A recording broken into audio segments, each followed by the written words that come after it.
Well, good evening. Today is June 17th, 2020, and this is the forum for the candidates in the 2020 Ocean Pines Association Director election.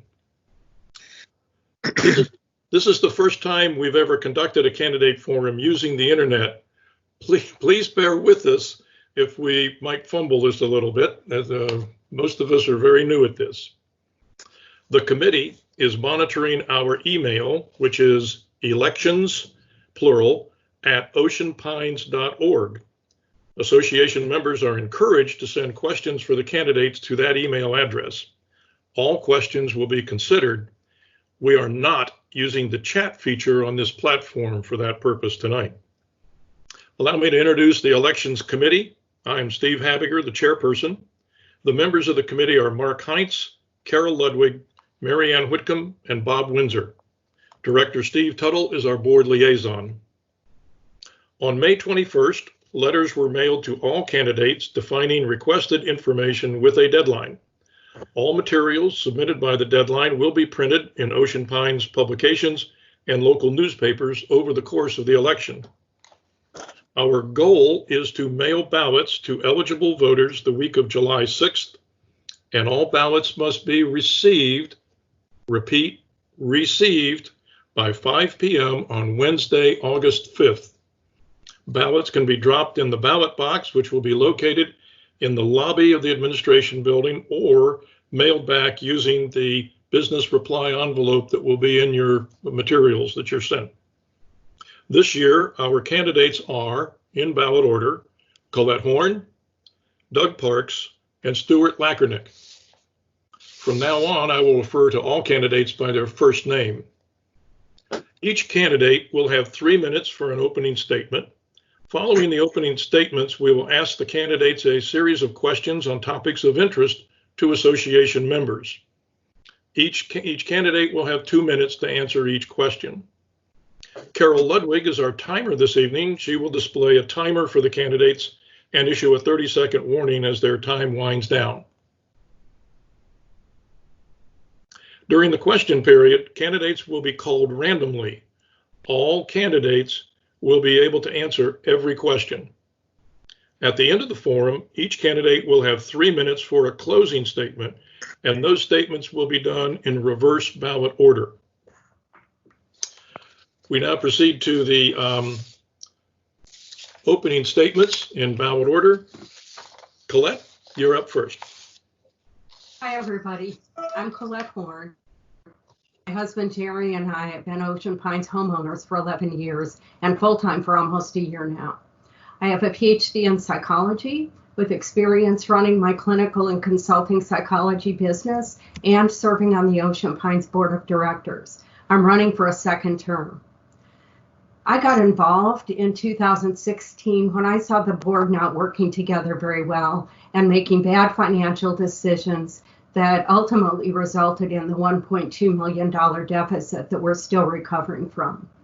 I ran for the board to be part of the solution. When faced with problems, I deal in facts, data, critical thinking, and logical analysis.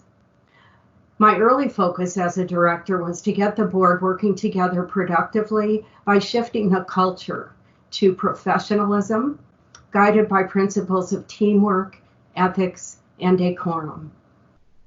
With an eye on improving our finances, I was an early supporter of outsourcing the yacht club food and beverage operations and shifting gears at the golf course from renovation of the old clubhouse to rebuilding at lower cost a smaller multi-use facility that creates revenue and benefits both golfers and non-golfers.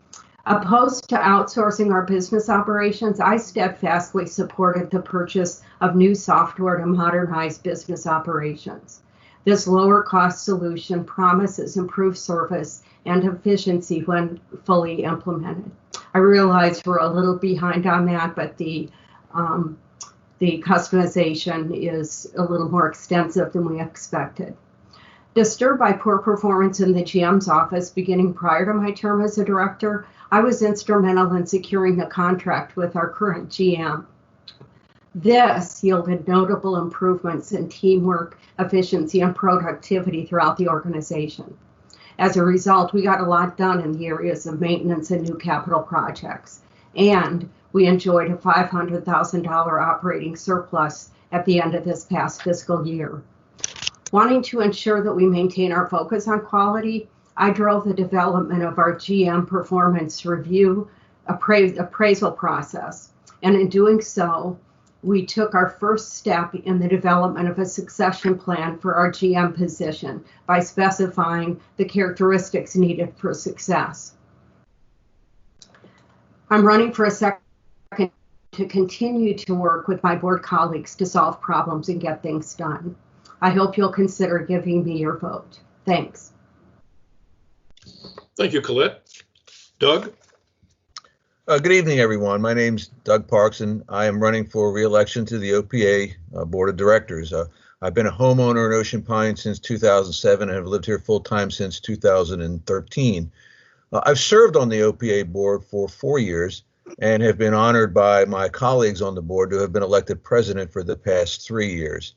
During my time on the board and with help from those same board colleagues, I've accomplished a number of important goals, including addressing our food and beverage operations, which were not running as well as they could have been, addressing much needed replacement and renovations of the clubhouse and admin building, and negotiating a contract with Comcast to bring their services to Ocean Pines.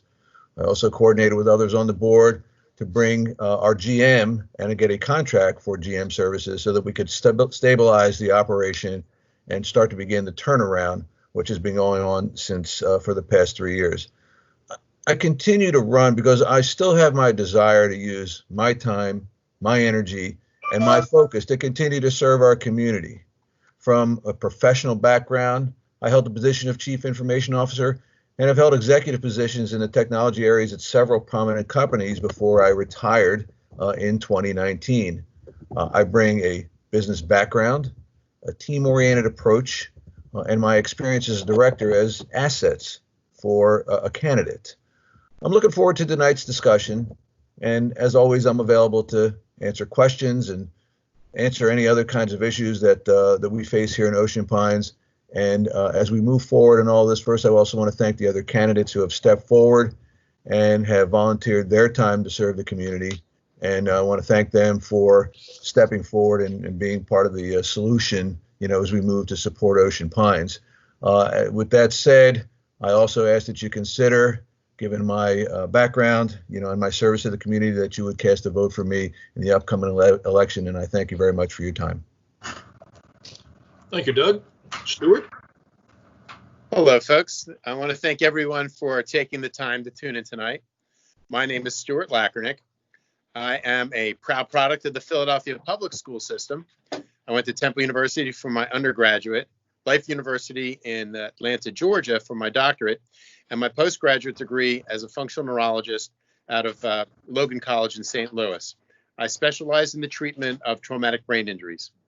Moved here to the Pines in 2013.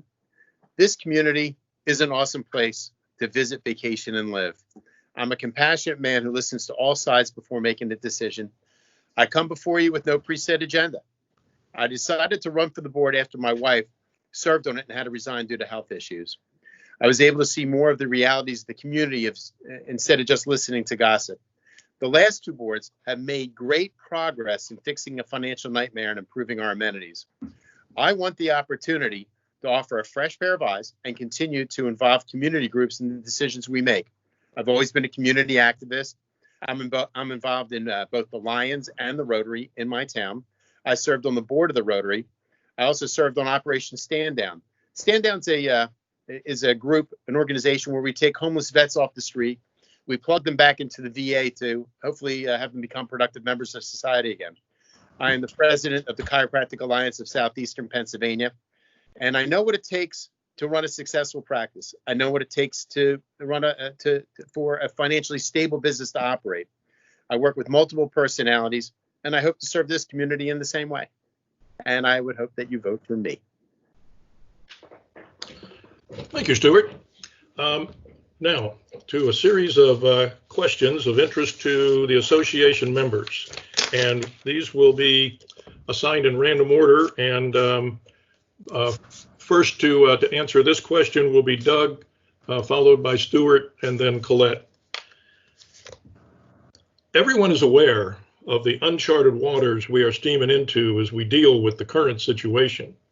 If you are elected, what guiding principles would you use to manage the future actions of the association?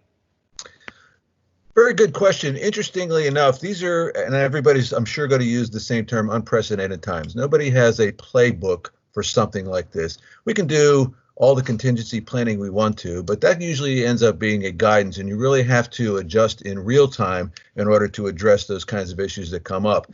I think first and foremost, we have to stay in lockstep with mandates from the state, and if the mandates from the federal side of our government come down, stay in lockstep with them to make sure that we minimize any legal risks to the association. But again, it's also paramount that safety is an important aspect of what we need to do. We also have to make sure that we are aware of any of the actions that we take, the effect that it may have on our membership. There's been a strong desire to move out of lockdown into a more participatory environment. I think they're very appropriate. It's a very appropriate action to have, but it's very prudent to make sure that before we take that step, we've secured all the necessary resources, we've done the necessary research, and we've taken all the necessary precautions to make sure that the safety of our membership is paramount. You have to also take that balance between the desire to use these kinds of amenities and the financial effect it has on small businesses, our businesses here in Ocean Pines, and the membership in Ocean Pines. So there's a conundrum there between jumping back into the fray and not doing any action at all, and basically handcuffing folks that depend on jobs and income for their livelihood. So it's a delicate balance, but I think first and foremost, let's make sure that we stay in lockstep with the mandates, make sure we do our research on ensuring the safety of the membership, and making sure that we indeed try to get back to some level of normalcy and sustainability as we navigate through this dilemma and these unprecedented times associated with the pandemic. Okay, thank you, Doug. Stuart, would you like the question again? Sure. Well, notwithstanding the preamble, if you are elected, what guiding principles would you use to manage the future actions of the association? Well, Doug hit on a pretty important point. With these unprecedented times with this COVID pandemic, I feel that my experience as a doctor can help maintain the safety of our community. I like everybody else, we want to open things up just like anybody else, but we need to do it smart. We need to wear face coverings. We need to have social distancing. In my practice, we use all CDC guidelines. You should see how we, the disinfection program that we do. I don't say that that's what's needed in our amenities, but I do think that we need to develop guidelines so that we can keep our amenities open. That's basically, I guess I answered the question. Okay, thank you. Colette, would you like the question again? No, thanks. I think Okay. I got it. Okay. 2 times is a charm. So I'm going to agree with Stuart and Doug that we really need to make sure that we're the mandates and that we are focusing on the safety of our membership as we open up access to our amenities. The other thing the board needs to do is set a positive example for observing those mandates. We're the public face of the association in the community, and we need to be the people that show that we wear masks, we do social distancing, we have faith in the safety of our amenities with observance of the guidelines and the mandates that are put in place. The other thing that we as a board need to do is make sure that we're keeping a close look on the revenue and expense ratio, because these are going to be unprecedented financial challenges for us. And I think if we keep on top of the monthly expenses and revenues, it's going to be easier for us to make adjustments that are needed so that at the end of the year, we're going to be mitigating the negative impact on our finances. There's no question that we're going to have a negative impact, but I think by managing our expenses and our revenue smartly, we'll be able to mitigate that to some extent. Thank you. Okay, thank you, Colette. Before I pose the next question, I'd just like to ask everyone who is on the net, if you are not a participant, please turn off your camera and your microphone. It'll reduce the distractions for the candidates, I think. Stuart, you're up first on this question, followed by Colette, and then Doug, obviously. What do you think Ocean Pines does well? I think Ocean Pines has a great team. Our employees do a phenomenal job, whether it be aquatics, public works. We do it right. We have a great police force. We have a great fire department. I think that the team approach is the way it's got to be. We are doing that right. We are doing that right. That's it. Okay, thank you. Colette? I think that we're doing a great job of delivering services. I think we're in a tough spot right now with the pandemic, that access to amenities is certainly affected, but I think we're doing a good job of managing that and offering our membership safe access to the amenities. I also believe that we have a great police force, we have great community safety, and I also believe that we're doing an outstanding job of managing our finances. Our GM gives us monthly updates on expenses and spends in our operations, as well as in our capital expenditures. And he has set that example for the department so that all of the departments are very focused on how they're using their money and maintaining tight controls on their expenses and expenditures. So I think we're doing a great job in a lot of key areas of our business operations and our delivery to our services to our members. Thank you. Okay, thank you, Colette. Doug? So I think the things that we've done well is basically an improvement in overall operations, and it includes the things that both Stuart and Colette mentioned. The staff is well informed, they're well intended, they're talented, they're focused on the kinds of things that they need to do to provide the services for the Ocean Pines membership. There's also a thing that we did well is this year, if you look at our finances, we're going to finish in the black for the first time in several years. And I think it's attributed to not only what the GM has done, but also an understanding that the board, the GM, the staff, all others involved, have to take that very good look at the finances and make sure that we are as efficient as possible, that we're not overspending in other areas, that we're not frivolous with our approaches to things, and we're using the finances for needs rather than wants. I think the food and beverage operation has improved significantly, and I would think to a person that if you canvass folks from Ocean Pines, they would say that the yacht club, the beach club, and hopefully soon the clubhouse, there's a vast improvement in those operations. I think the other thing that we're doing well that I've seen is the use of I call it the intellectual capital within Ocean Pines. Our GM has assigned and asked for help for task force and work groups. Folks in the community that have expertise that are willing to lend that expertise in a group manner to help address problems, to provide some guidance, some information, and some perspectives so that as we move forward with decision making, we've got a vast amount of relevant information that I think lends itself to making better decisions in the long run. I think that's what we're doing well is good. So. Okay, thank you. Next question, Colette will be first, followed by Stuart. Financial expectations of amenities is a critical part of managing the association. What are your thoughts about amenities paying for themselves or being supported by the association? Well, our governing documents require us to fund our amenities. But they should be paid for to the extent possible through the fees that members pay. And I think we want to budget our amenities as close to possible to a zero, no profit level each year.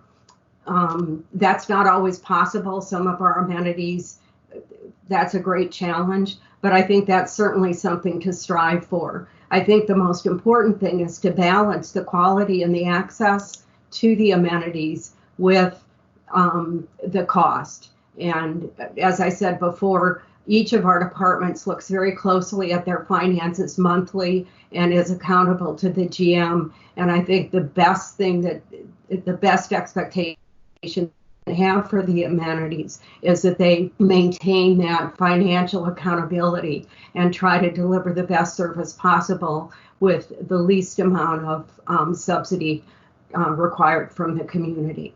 Thank you. All right, thank you. Stuart?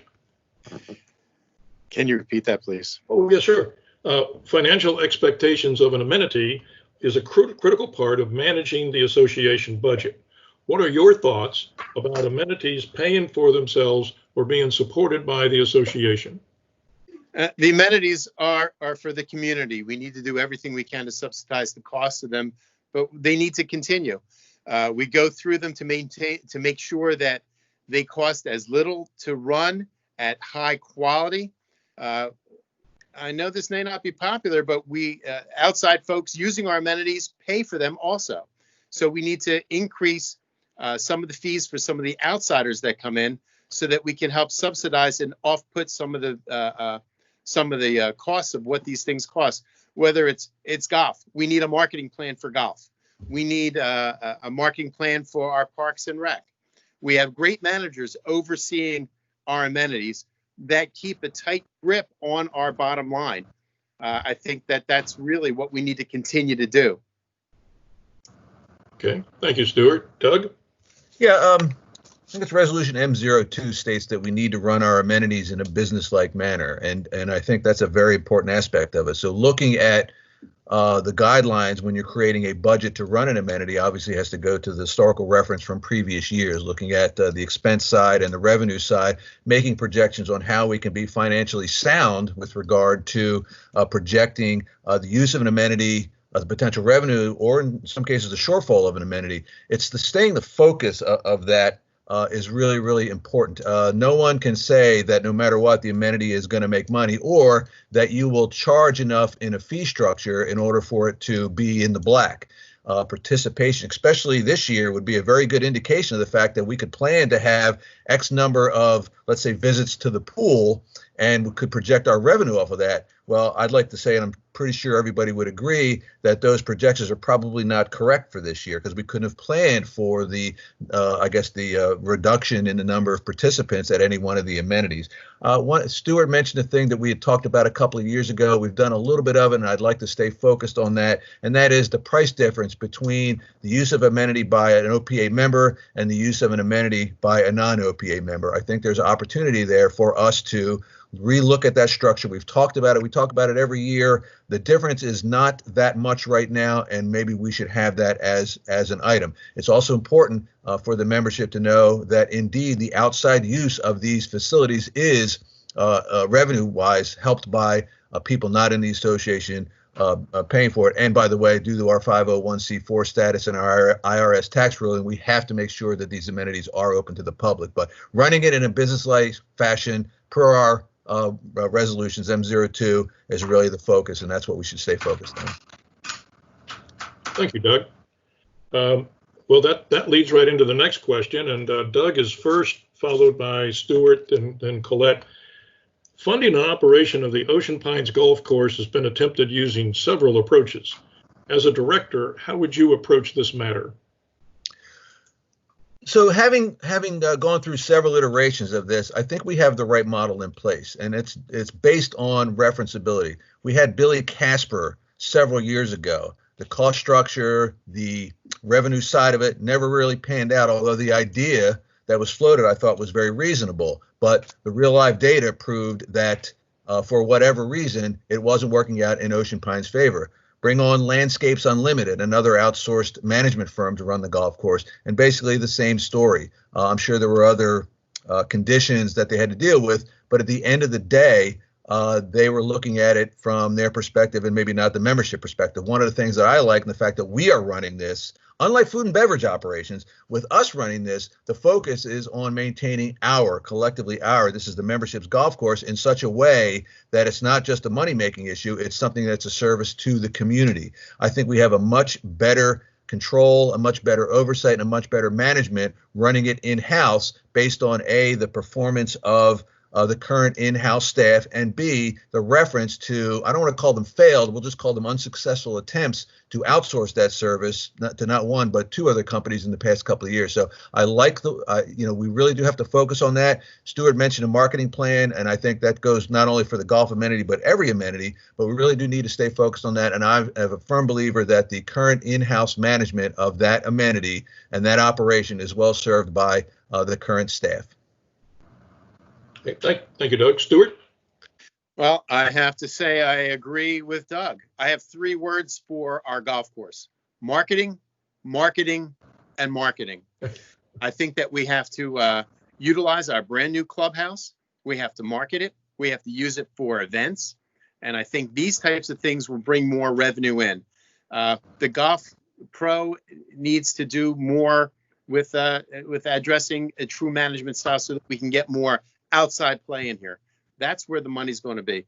I don't know that we're going to actually ever turn a profit on the golf course, but we can definitely lose less. You know, events with families at this brand new, beautiful building that we just bought, that we just built, I think is key in helping reduce some of the overhead of our golf operation. Okay, thank you, Stuart. Colette? Yeah, I agree with Doug that we went through a couple of iterations that didn't work so well. And I think that we have hit on the right model right now in having things run in-house. A couple of advantages that are that I think it increases accountability. I think it increases a sense of responsibility for maintaining the quality of the asset, which, you know, is obviously very important. We do have a business plan in place for the golf course that includes marketing efforts to increase golf events, outside play, and now with the clubhouse grill and the banquet, we have more flexibility in adding to revenue through that source to help offset expenses overall. I'm really excited about a new option that was included in the marketing or in the business plan this year, and that is the virtual golf. I think having the new building has given us some options for revenue streams that were not present when we had the old facility. So I'm really proud of our golf team. I think they're doing a great job, and I look for great things coming at the golf course, certainly once we get out from under the effects and the restrictions from the pandemic. I expect the golf to just, keep improving and increasing. Thank you. Okay. Thank you, Colette. And Colette, you're first on this next question, followed by Stuart. What is your vision of a strategic plan for Ocean Pines? And how do you see us following this plan through changes in directors and other personnel? Yeah, this has certainly been a vexing problem. Our strategic planning committee had in the past struggled and kind of went off the rails, went off track, and now we have new leadership on our strategic planning committee and some new members recruited by the liaison to that committee, Camilla Rogers. And, I think that they have the expertise to be able to come up with a solid plan. I think there are a couple of things that we need to be thinking about here. We have in the strategic plan, we need to think about aging assets. We're in pretty good shape with our buildings and our amenities, but the beach club is certainly something that's going to be on the horizon. And then we have the normal, upgrades to the amenities that we need to be thinking about. So there's certainly some capital strategic planning things that we need to be thinking about. But I think we also need to think, once we get out from under the effects of the pandemic, we need to think about what other services and amenities we may want to consider to enhance the quality of life for our members. One of the things that people had hoped for that has not yet been funded is some exercise equipment around the Southgate Pond. I think that's a great idea, and I think that's something that's relatively low cost that we could put in place. There's been talk over the years of providing better access to bicycling options in the community. So I think looking at, what the community wants and needs to be able to enhance their quality of life and their enjoyment of their community needs also to be part of our strategic planning. Thank you. Thank you, Colette. Stuart? Well, part of our strategic plan has to be to cater towards a younger group that seems to be moving into our community. We have to plan our drainage and our bulkheads, the preventative maintenance of them, and how we're going to continue to work on our drainage problems over in section 2 and 3. People seem to, I've heard from folks that they want streetlights. That's something that we can look into. We have a lot of things that we can look at. We can also look at our corporate structure on how we, what is our succession plan for our GM when our GM moves on. He's doing a great job. However, we need to plan for the future.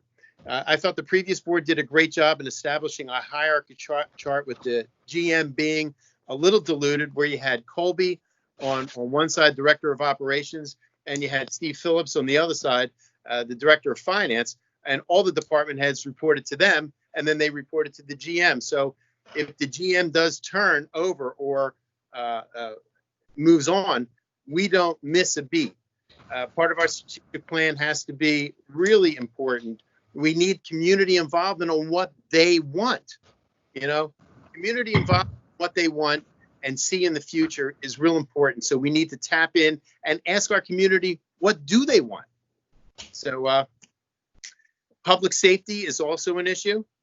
How are we going to deal with public safety issues? So the strategic plan encompasses every aspect of our community, and we need to have community input on how they want to go ahead with this. Okay, thank you. Doug? Yeah, earlier this year, we talked about the capital improvement plan that we created to start looking at preparing for some capital expenses that may be coming up in coordination with long-term strategic planning. We also made a concerted effort to resurrect the strategic planning committee, as Colette had mentioned. One of the things that we had discussed during those meetings was having the strategic planning committee not just look at as an advisory committee to the board, but reaching out to the community and understanding what it is that they may need, that they may want. Now, we also have to look at the proverbial wants versus needs. Okay, when you look at the reserve study, we have to plan for the aging of those assets out of our environment and be able to understand that we can manage the reserve fund accordingly and keep those amenities either A, running because we're doing a very good job in maintenance, or B, replacement without dipping the reserve funding to a dangerous low level. So we have to make sure that we understand the needs versus the wants. The needs, like I said, are the assets that are on our reserve study that would require some care and feeding in the long term. That being said, Stuart mentioned a very good point, and that is the demographics may be changing a little bit. And that's why I think it's important for the strategic planning committee, the board, and anybody else to open that dialogue with the membership to say, even if it's a pie in the sky approach, hey guys, what is it that would be something that would be benefit? We talked, I know, about something along the trail on the South Pond and so on and so forth. But again, just soliciting those ideas so we have a better sense of where we need to be over the next 3 to 5 to 7 years, because remember, replacing things into the reserve fund takes some time, and I think prudent planning is paramount to that, to ensure that we address both those needs first and those wants second.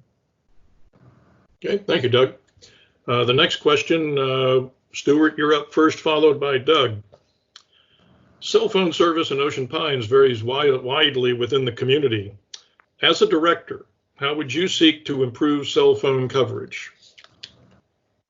That's a really good question, Steve. I think that we should have a community Wi-Fi and people can actually turn their cell phones on Wi-Fi calling. We should have community Wi-Fi available throughout our town. Improving communications by cell phones, it's tough. You know, we need more towers, but nobody wants them in their backyard. It's a difficult topic to really look at. More towers. There are some short towers that they use with these little repeaters. Nobody wants them on their street. So it may be an issue that we may not be able to actually address correctly. We were able to address correctly, maybe getting another cable company in, but cell phones, I don't know. We're going to have to look further into this and have a discussion to see what options really are available to us. And when we come up with some options, present them to the community. Okay, thank you, Stuart. Doug? Yeah, interesting question. I was at one of the county commissioner meetings, and we had sort of talked about this sort of anecdotally, and the idea of another tower in the Ocean Pines area was brought up. But as Stuart mentioned, and I can corroborate that, it's that a lot of people just don't want a tower, in and around their house. I mean, folks, let's understand that there's really, other than 5G being brought in, which is a whole nother technology, which, oh, by the way, would also have towers and other structures, within the environment. You're going to have to put up another tower here. So there was talk of putting one up by Clubhouse Drive and Ocean Parkway at the pumping station there. But, that was nixed. Apparently aesthetics were one of those kinds of things. Other than creating an area that most people would agree that where we could put a new tower, that's really the only way we're going to increase cell phone reception. Stuart, I got to give you a kudos on that. One of the things that we've done with the Comcast contract is we now have, and it'll be coming soon, is we're going to have community Wi-Fi, at all the amenities and basically public areas. Now, that's a good thing. The bad thing is we don't know how wide of a spectrum we can get. In other words, if you're standing at the playground and you walk another 50 feet, you might lose your call. So we don't know the coverage areas, but it's certainly something that could be a potential contingency should we not be able to have another tower in there. Cell phone reception is what it is. Like I said, unless we get another tower, then I don't know how many other options other than that we really have. But it's certainly something we want to take to the one other thing, we could certainly take that back to the commissioners again, like anything. Over time, things change. This meeting was a year ago, so maybe it's time to a year later to come back and say, hey, any further thought on another tower in the Ocean Pines area, and see where that goes. And I'm willing to certainly take that on. Okay, thank you, Doug. Colette? Yeah, I'm one of those people that lives in a dead zone for cell phones. So this is a very important issue for me. Fortunately, I was able to solve it personally by getting a booster, a microcell booster that allows me to capture my internet signal, as problematic as the internet is with Mediacom right now. But I agree with my two colleagues that another cell tower is probably going to be the solution that we're going to have to look at. And, I think, as Doug said, going back to the commissioners and seeing where we are with that, looking at discussing with the cell phone companies, what kind of, is there improvement in the aesthetics with towers? I think community Wi-Fi may be an option, but I'm doubting that that's going to really solve the extent of the problem that we have with the dead zones in Ocean Pines. So I certainly would be all in favor of becoming part of a team to look at options for this, because I think it's a very important problem that needs to be solved for people who haven't figured out a personal solution like I did for my poor service in my home. Thanks. Okay, thank you, Colette. Colette, you're first with this next one, followed by Stuart. We're going to allow a candidate to ask a question of another candidate. So Colette, you may ask a question of one of the other candidates, and the answer that they will give is limited to 2 minutes. Wow. See, I got caught with my pants down on that. I'm not sure what I want to ask. I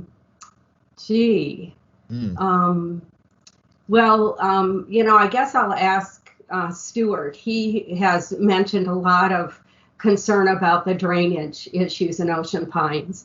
And, what kind of a solution do you think that we need to be focusing on in addressing the drainage problems that you've been concerned about? That's part of what my platform is. Thank you for asking me the question.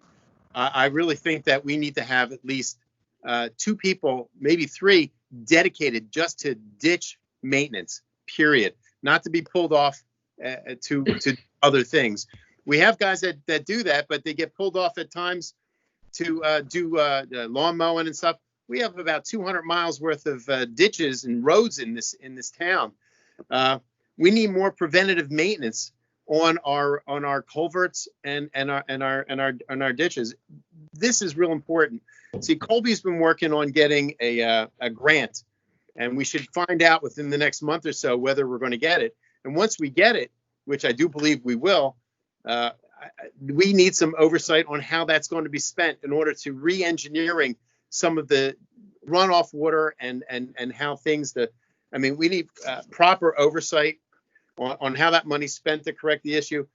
We obviously have to take into account the natural habitat and the raising water tables. Drainage ditches, culverts need to be worked on an ongoing basis. You got people that have waterfront property that didn't buy waterfront property. We need to help them. And this is something that if you guys are good enough to elect me to your board, is something that's going to be a priority to me. Okay. Thank you, Stuart. Stuart, you may now ask a question of one of the other candidates. Yes, this question is for Colette. Hi, Colette. Thank you, Stuart. What's your idea? What would your idea? Who do you think should be the GM? How should we go about doing that? That's a good question. I have been talking about succession planning pretty much since the day I joined the board, trying to, bring my colleagues along with the idea that we need to look at what are the qualities that are needed for success and look at, not repeating the mistakes of the past in which people came on the board with the plan to get rid of the seated GM and replace the GM, but having no plan in mind. And as was referenced earlier, our GM, maybe may live out his contract or he may not. Circumstances change. So I think we need to be proactive in developing a plan. And I think that plan needs to include all possible options. I think, first of all, we need to look at what the qualifications are that we're seeking and the characteristics we're seeking. We need to look at the possibility of internal candidates first, who would be able to either step up or be mentored to step up. I think we also need to look at reaching out to similar size municipalities and network with them to identify which ones have been successful in identifying leadership for their communities and discuss with them what kind of hiring strategies have worked for them. I think, we've used a search firm in the past. That wasn't a very successful option for us, but I wouldn't say that we need to take that option off the table. I think we need to consider all options. But I think we need to get started on it pretty soon, because I'm not interested in being on a board that gets caught with our pants down on replacing a GM without having a plan firmly established as to how to do that. So thank you for asking, Stuart. Thank you. Doug, it's your turn to ask a question of another candidate. Yeah, those are 2 very good questions, and I enjoyed listening to the answers back and forth. And just off the top of my head, I didn't have anything planned, but so Stuart, I guess I'd ask you, if elected, what one change would you like to see at the board level, whether it's in the form of interaction, whether it's in the form of governance, something that you would want to bring to the board for us to think about and decide whether or not it's relevant to success in the long run? That's a really good question. And, I think more oversight of our GM. This way it's not that we can't let a GM run our board. We are the board. The GM answers to us. So we need more oversight on what goes on in our community. I think that is pretty much about it. Okay, thank you. This next question, Stuart, you'll lead off, followed by Doug. The traffic of people using the Mumford boat ramp is vexing to the people that live in the area. And people are interested in knowing what the board can and could do to alleviate the congestion there of people with their trucks and trailers and all that stuff around the Mumford boat landing. Stuart, you're up with, wait a minute, Doug second. The Mumford boat landing is a great way to put your boat into the water. Everybody in the area knows that.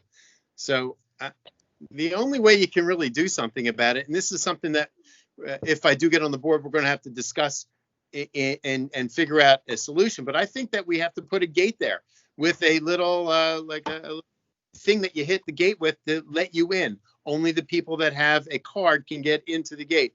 We need to be able to monitor access. Maybe have a camera there, or put a guard. I don't know. This is something that really needs to be discussed. But a gate access is something that shouldn't be too expensive, and monitoring it. You know, homeowner usage. How many of our homeowners use it? How many outside folks use it? Maybe we can charge a fee for it. That might deter some of the folks that use it. So these are things that need to be discussed on the board level, and maybe we can get some community input to find out what exactly we can do to do this. Okay, thank you. Doug?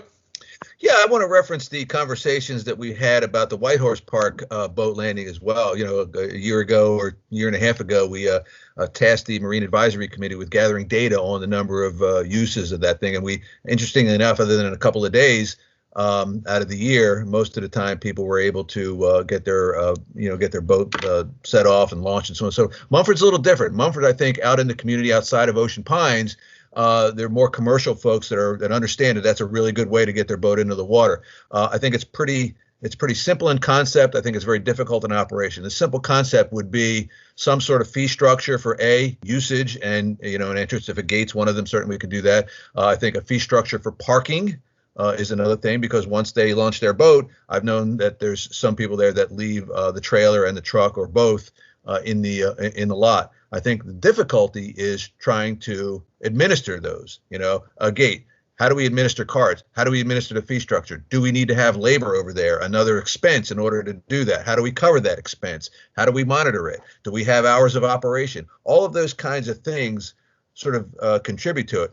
I think if done right, and if we can address the operational hurdles, we could potentially make, and I'll just go on record as saying, probably a small amount of revenue, but at least enough to, hopefully, if we had to operationalize it and provide staff, at least enough revenue to cover the operational costs to provide that staff. I think it's an opportunity. It's another one of those things where I think we're guilty of having talked about it. And while there wasn't a solution that was readily apparent, there was an easy fix. I think we just had, let's bring that up. Let's keep that on as a second tier issue and bring it up. Maybe it's time now to bring it up to more of a first tier issue, and at the very least get that discussion out in front of the membership so they understand all the nuances and things that are associated with potentially taking some action to address that area, that Mumford's boat landing. Okay. Thank you, Doug. Colette? Yeah, I like the idea of leveraging the intellectual capital on the Marine Activities Advisory Committee. They did some research on this, as Doug referenced, and I think reopening that discussion. I know that Colby did some research on the costs associated with various access ramps or access gates with swipe entry. That could be a way to realize some revenue for the parking and for the use of the boat ramp.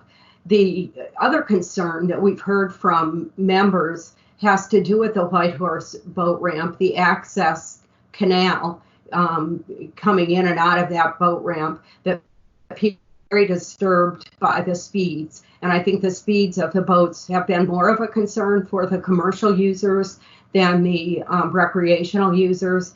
And I think we need to take a look at that and gather some data on that. I think we could work with the DNR to look at the possibility of some policing of the speeds and enforcement efforts to reduce the negative impact to the neighbors and on the natural surroundings of that in that canal. So I think there are a number of things that we could do at both boat ramps to address the access issues, getting a little bit of revenue so that the two boat ramps pay for themselves, and using restriction rather than policing. I think the policing would be my kind of third option. I think that would place a burden on our police force that we probably wouldn't need to place on them if we do smart strategies for restricting access. Thank you. Okay, thank you, Colette. This next question, Doug will get it first, followed by Colette. Would you, as a director, be in favor of placing a new crabbing pier at the Wood Duck Park? Yeah, interesting comment. So I think it was back in 2018, we were approached by a number of folks from the Whitetail Sanctuary area that were very concerned of the activities that were going on over at the crabbing pier. We were approached. I'm not going to mention names. I just remember the individual. They brought up the concerns about parking. They brought up the concerns about the activities that were going on. The trash. There was talk about replacing it. It was in a state of disarray at the time. So when we looked at it back then, we looked at both the cost of repairing the floating dock side of it, and we were also, as part of this investigation, told that we had to be ADA compliant for the walkway between the street and the crabbing pier. So all those costs became somewhat prohibitive, along with the sentiment from a portion of the the folks that felt that there wasn't a benefit there. Now, that being said, there was also a group of folks that said there was benefit there, that they really didn't see the issue. There wasn't any concern, and they really enjoyed it as an amenity and so on and so forth. I think you have to go back to say, technically, it wasn't an amenity. It was actually provided as in the turnover agreement from 2001 when the developer put that out there. So while I didn't want to get too technical on it, it is something that the board took into consideration when we were trying to make that decision. If you recall, the board voted unanimously. I'm sorry, the board voted 5-0 with one abstention to remove the crabbing pier based on all the information, the data that was gathered. Unfortunately, some people were not happy, other people were satisfied, and that's the dilemma we run into. Would I want to do that again? No, I'm not sure at this point in time, especially given our financial conditions right now with regard to COVID. I don't see that as a capital expense item. Although, if the strategic planning committee gets information from the clientele, from the membership, I think we actually could have another discussion on that at some period of time. Okay, thank you. Thank you, Doug. Colette? Yeah, I think I would be open to discussion of that as an option for a crabbing pier, but I agree with Doug. We need to look at what the community interest is in having that. One of the things I would certainly be opposed to is moving the problem aspects of having a crabbing pier from Whitetail Sanctuary to another location. So the issues of parking, the impact on the neighboring community, and the third issue that was of concern was a location that provides access to emergency services should an emergency occur in that kind of with users using that kind of an amenity. So there are certainly opinions on both sides as to the not in my backyard type of concept that is certainly one of the discussions that was happening when it was in the Whitetail Sanctuary. But again, I think at this point in time, I agree with Doug. It's not a high priority for capital expenditure, certainly in these tough financial times that we're facing with the unknown impact of COVID on our finances. But I certainly would be open to exploring that as one option and exploring other options for locations that something like that could, an amenity like that could be resurrected for the benefit of the community. Thank you. Okay, Colette. Stuart? Yeah, I know that the crabbing pier was a pretty hot topic, and I'm in favor of trying to find a spot for it. I think we can add that to our strategic plan. I'm really definitely willing to look into placing it. Listen, the South End lost what they consider as an amenity, whether it was an amenity or something the builder left for us. It's irregardless. I think it's something that needs to be replaced, and we need to look at where we can put it. I think the community having a crabbing pier that they can get to and enjoy, I think would be a fabulous thing to add. Add that to our strategic plan. Okay, thank you, Stuart. This next question, Colette will lead, followed by Stuart.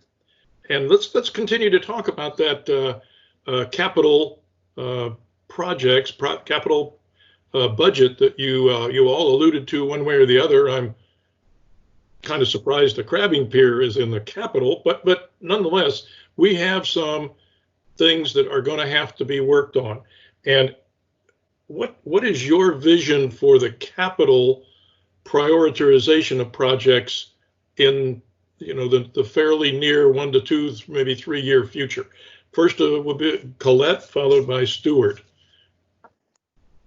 So I'm not clear if you're talking about new capital or replacement capital projects, or I could talk to both. Well, I believe both. So as far as replacement capital, yeah.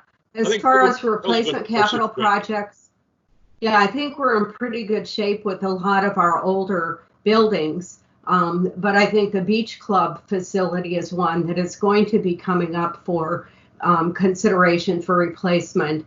I'm not sure what the exact year span is. I don't have on the top of my head what the end of the useful life of that was determined with the reserve study. But just looking at the building itself, I think that's a project that we're probably going to be facing within the near future than the more distant future.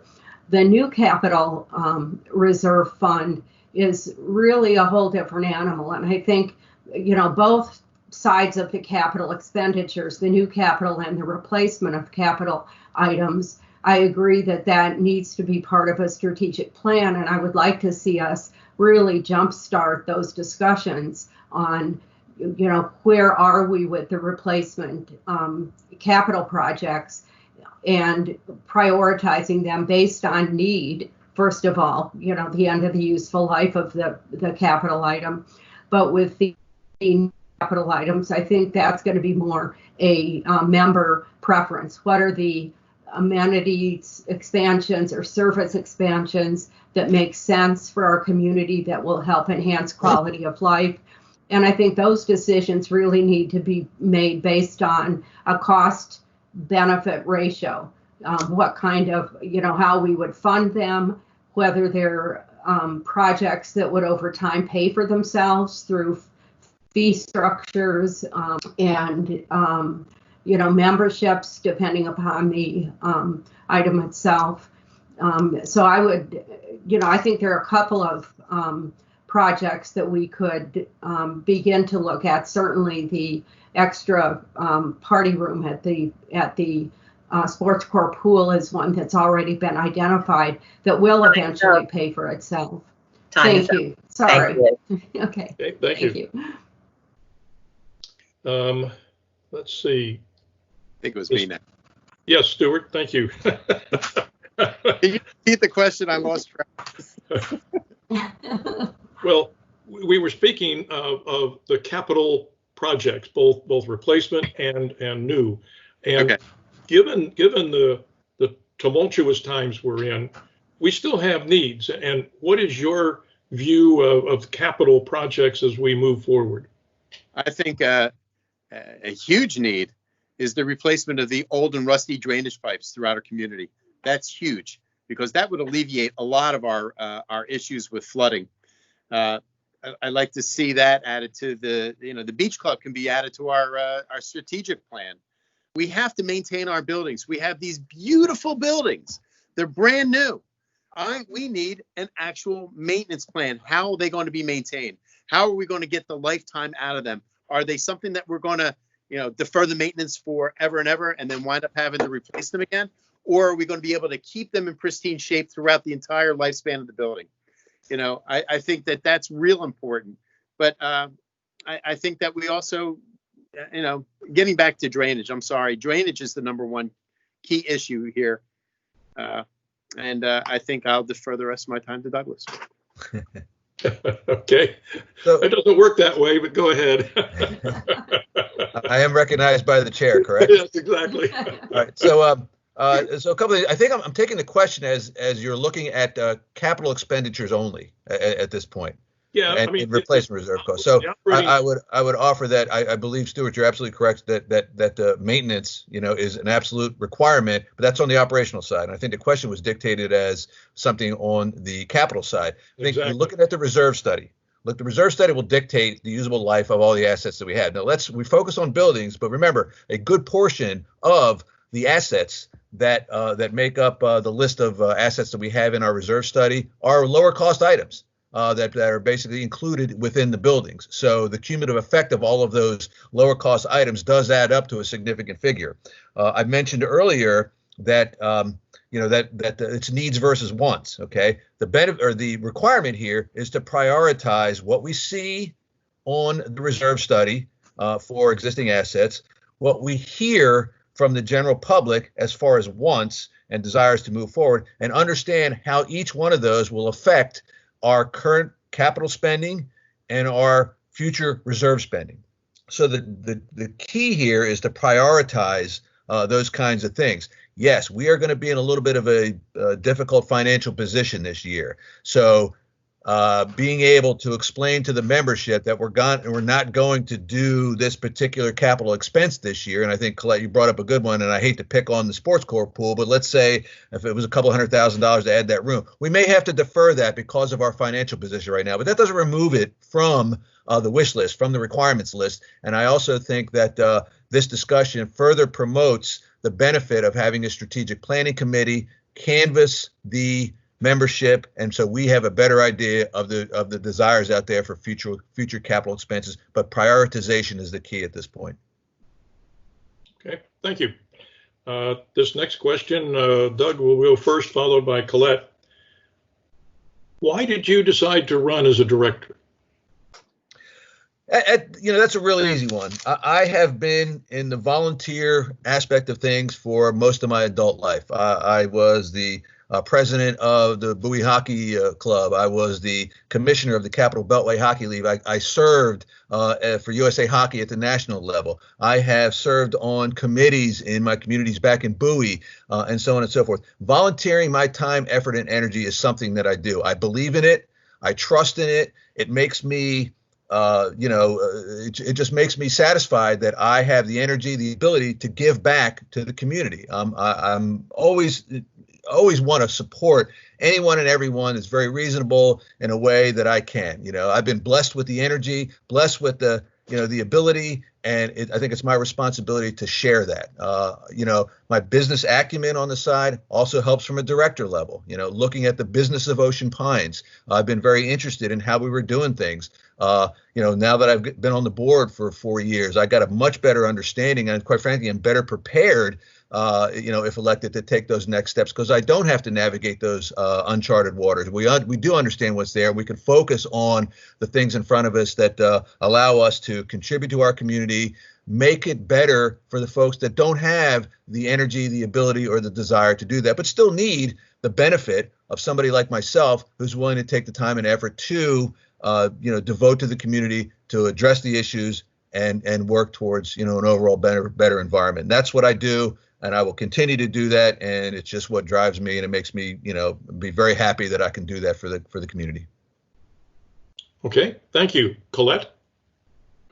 As a consulting and clinical psychologist, my focus has been on problem solving. I'm a very problem-focused therapist. I'm a problem-focused consultant for various business or other consulting work that our business did throughout the years. And when I, moved to Ocean Pines, I noticed there was a lot of not, kind of distractions that interfered with the board maintaining their focus on productivity. And so I ran for the board to become part of the solution. I felt that with my grounding in the principles of human nature and human relations, that I would bring a different kind of focus to, how we get things done in this community. Certainly have my business background that gives me the opportunity to contribute to the business side. But I think more importantly, the contributions I wanted to bring were the contributions having to do with the human relations aspect of keeping our board focused on the work that we do, ignoring the distractions that pull us away from that, and helping our board be able to work together productively to move forward and get things done. And I think what we've achieved in the last 2.5 years is a testament to the success of that approach. I think we've really settled down. I think I've been able to bring a calming influence to the board, and I think that has certainly contributed to our board being able to work collaboratively as a team to achieve the progress that we've achieved in the past 2.5 years since I joined the board. Thank you. Thank you, Colette. Stuart? Well, I'm an approachable, responsive, I genuinely care about people. That's sort of why I became a doctor. I plan to retire into this community. I brought a colleague into my practice to start that process of retirement, so that we could make Ocean Ponds our full-time place. I'm a community activist. I am very active in the community that I live in. I think it's very important to have a say in where you live. I look at all sides of a problem. I don't go by rumors. My decisions on things come from facts. I'm committed to helping my community. I take into account the human factor. I know, we can talk about our amenities. We can talk about this, that, and the other.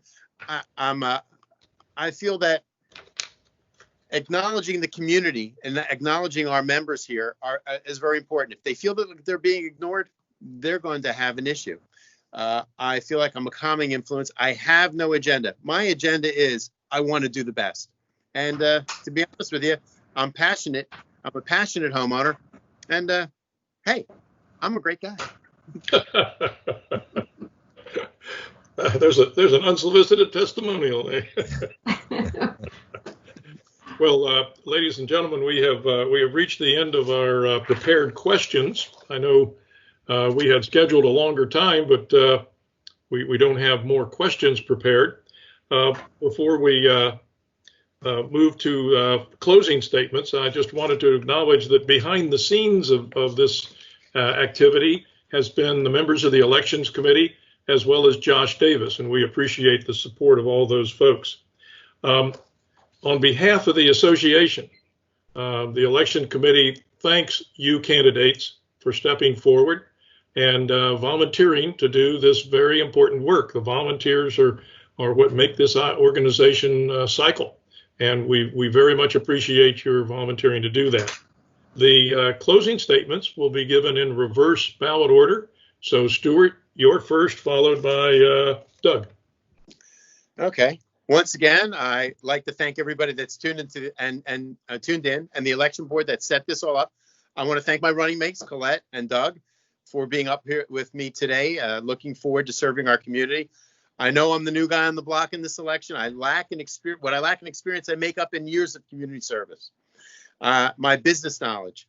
I feel I can add a dynamic to the board and continue the forward progression of our board. Listen, here's my email address. If you want to ask me a question or you have a concern that you want to bring to the board, here's my email. It's backfixer, BAKFIXER @AOL.com. Even if I'm not elected, I will make sure the board gets what your questions are. I'm dedicated to this community. As I mentioned, my prime objective is to finally resolve this drainage issue. We have good people working in our community. We have a great team, and I'll defer the rest of my time. Okay. Thank you, Stuart. Doug? Oh yeah, and vote for me. Okay.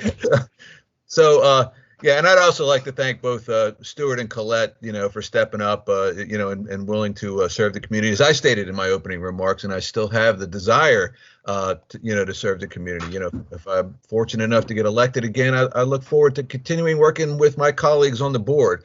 As been stated, we've done a lot of good things in the last 2.5 years, and not only my colleagues on the board, but the other dedicated individuals who volunteer their time in Ocean Pines, advisory committees and people who serve in other areas that service the community. 3 years ago, I stood at the podium at the candidate forum and stated that we didn't have the core competency to run a restaurant business. And I committed to address that issue. Unfortunately, was able to bring on the Matt Ort Company.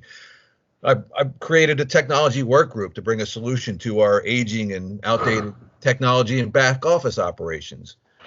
With help from these same board colleagues, we addressed the difficult issue of replacing the clubhouse and renovating the admin building to meet the needs of our police department. I negotiated a contract with Comcast, to bring that was significant, to bring their options, for their services to the OPA membership, so they had an option regarding their TV and internet services. So, for the past several years, I've been fortunate to have honored by my colleagues, as I said earlier, to be elected as a president, and I've worked with this group that has collectively worked very diligently to right the ship. Over the past 2.5 years, we've worked together as a group, and including the GMs that we've had, to address some of those issues, both from a financial perspective, from a communications perspective, and then from a perception perspective, that to make sure that we were doing the right things for Ocean Pines to get this place better. For the first time in years, we're going to finish in the black this year. And I think that's a testament to the level of effort this board, the GM, and the other folks involved has put into this. So I believe my proven track record on important matters relevant to Ocean Pines, the corporate leadership skills that I've had over the years when I was working, my team-oriented approach. I've been very stalwart in my approach to making sure that we get input from everybody, look at both sides of the issue, make sure that you have all the information before a decision is made. And, my years of experiences having been on the board for the past 4 years, I think those are the aspects of what I bring as a candidate. And then I would just respectfully ask everybody to consider that and consider casting a vote for me in the upcoming election. And I thank you. Again, I thank my candidate running mates here, and I thank the folks that are taking some time to listen to these important questions and the discussions we've had today. So thank you, everyone. Thank you, Doug. And Colette. Yeah, I also thank Josh Davis, Steve Hofbecker, and the Elections Committee for the work they did to make this event run so smoothly. I also thank all of you in the audience for taking an interest in the governance of Ocean Pines Association and for taking the time to listen to what we, the candidates, had to say to you tonight. As everybody has remarked, the past 2.5 years were very productive ones for this board, but we are still facing some vexing problems, the solution to which will undoubtedly be complicated by the effects of the pandemic. We've been fortunate always to have had incredible intellectual capital on our board. Diverse backgrounds and expertise make for well-balanced and strong boards, and you can certainly tell from the answers tonight that each of the current candidates has unique knowledge and expertise that undoubtedly is going to add value to the board. The accomplishments over the past 2.5 years show that there also is real value in the ability to create teamwork from 7 diverse, accomplished, and strong-minded individuals. As a results-oriented director, versed in the principles of human relations, I want to help build on the track record of this board's success by being the force for teamwork and collaboration on our board. I also want to take a minute to address myself to the difficulty we've had attracting volunteers to our advisory committees and attracting candidates for our board. There are 2 individuals in our community who publish stories designed to sow controversy. I get it. They're businessmen. Controversy is an excellent tool for increasing readership and improving the bottom line. But this approach is not good for Ocean Pines. Instead of fueling civil discourse on real concerns, they use their stories to attack the integrity of our volunteers. No wonder people don't want to step up and put themselves in the crosshairs. I'm running for a second term because I've toughened up these past 2.5 years and because I believe in the value that I've added to this board. I believe in my moral center, my dedication to fairness, and in my objective and professional approach to making decisions. I believe in my ability to make decisions in the best interests of OPA as a whole, not for some preconceived personal agenda. So I ask that you cast your vote for me. Thank you. Thank you, Colette. Ladies and gentlemen, thank you for your time and your attention. Just to update everyone in the association, ballots will be mailed to owners of record the week of July 6th, and all ballots must be received by the close of business on August 5th, Wednesday, August 5th. Remember, your vote counts, and to make your vote count, please make sure your ballot is received by the deadline of August 5th. Thank you for your attention. Good night. Good night, everyone. Good night. Good night, guys. Nighty night.